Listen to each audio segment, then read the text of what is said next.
সেই জায়গা থেকে আজকের দিনে দাঁড়িয়ে আমরা যখন একটার পর একটা ওনাদের শর্ত মানতে শুরু করেছি, যেখানে ওনা বলেছিলেন খোলা মনে আলোচনা হবে, সেই খোলা মনের জায়গা থেকে আমরা আলোচনা করতে গেলাম।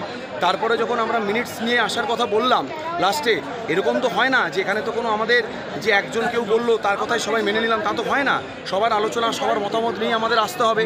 তো সেই জায়গা থেকে দাঁড়িয়ে আমাদের কিছু সময় কিছু কথা বলতে হবে। কিন্তু ওনারা যদি মনে করেন ওনারা অনেকটা সময় দিয়ে দিয়েছেন, আমরা খুবই ধন্য, খুবই কৃতজ্ঞ যে ওনারা এতটা সময় দিয়েছেন আমাদের সাথে কথা বলার জন্য। কিন্তু আমাদের দিকটাও একটু বিবেচনা করে দেখতে হবে, এখানে দিনের পর দিন, দিনের পর রাত আমরা এখানে বৃষ্টির মধ্যে, রোদের মধ্যে দাঁড়িয়ে আছি। তাই কিছু সিদ্ধান্ত আমাদের সবার সাথে কথা বলে নিতে হয়। তারপরে যখন আমরা কথা বলতে গেলাম, তখন ওনারা যেভাবে আমাদের বললেন যে আমরা মিটিং করতে পারবো না, সেটা ঘাড় ধাক্কা দেওয়ার থেকে কোনো রকম কম নয়। এবং উনি যদি মনে করেন যে এটা উনি বলেননি, তাহলে সেটা ওনার ব্যাপার। কিন্তু আমরা এই জিনিসটাই ফিল করেছি ওনার কাছ থেকে, লিটারালি উনি বার করে দিয়েছেন। এগুলো তাদের ভণ্ডামি, এটা তাদের বাড়াবাড়ি। তাদের পিছনে ব্যাকগ্রাউন্ডে কোনো পলিটিক্যাল শক্তি আছে। ডাক্তাররা রাজনীতি করে, রাজ্যের মুখ্যমন্ত্রীকে বিশ্বাস নেই, মাসে যখন মাইনে পান তখন বিশ্বাস হয়। এরপরে আপনাকে যখন গ্রেড বাড়াতে হবে, আপনাকে আপার ডিভিশনে যাবেন, তখন মমতা ব্যানার্জি স্বাস্থ্যমন্ত্রীর প্রতি বিশ্বাস থাকে, আর এখন বিশ্বাস নেই।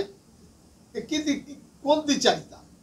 যারা করছেন অন্যায় করছেন, বাংলার মানুষকে ধৈর্যের পরীক্ষা নিচ্ছেন, এই ধৈর্যের পরীক্ষা নেবেন না।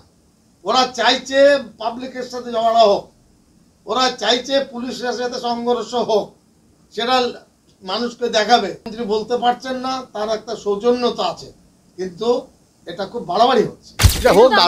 থেকেই বলেছি ক্রাইম সিন পাল্টানোই হয়েছে, ওখানে ঘটেই নি কিছু, দেখলেই বোঝা যাচ্ছে পুরো সাজিয়ে। কার ভূমিকা ছিল জানি না, সেটা পুলিশ সিবিআই তদন্ত করে নিশ্চয়ই বের করবে। এটা সিবিআই এর উপরে প্রশাসন, তারপর স্বাস্থ্য দপ্তর এবং কলেজ কর্তৃপক্ষ সবার ভূমিকা ছিল ওখানে। পুলিশ বেশি অ্যাক্টিভ ছিল। এটাকে পাল্টে দেওয়া হ্যাঁ একদম। ফের কলকাতায় ভয়াবহ অগ্নিকাণ্ড। সূত্রে খবর, তপসিয়া থানা এলাকার ৮ নম্বর অবিনাশ চৌধুরী লেনে এদিন সকালে একটি অ্যালুমিনিয়াম সামগ্রীর কারখানায় আগুন লাগে। মুহূর্তের মধ্যে কালো ধোঁয়ায় ঢেকে যায় এলাকা। শেষ পাওয়া খবর অনুযায়ী আগুন নিয়ন্ত্রণে আনতে পৌঁছয় দমকলের ৯টি ইঞ্জিন।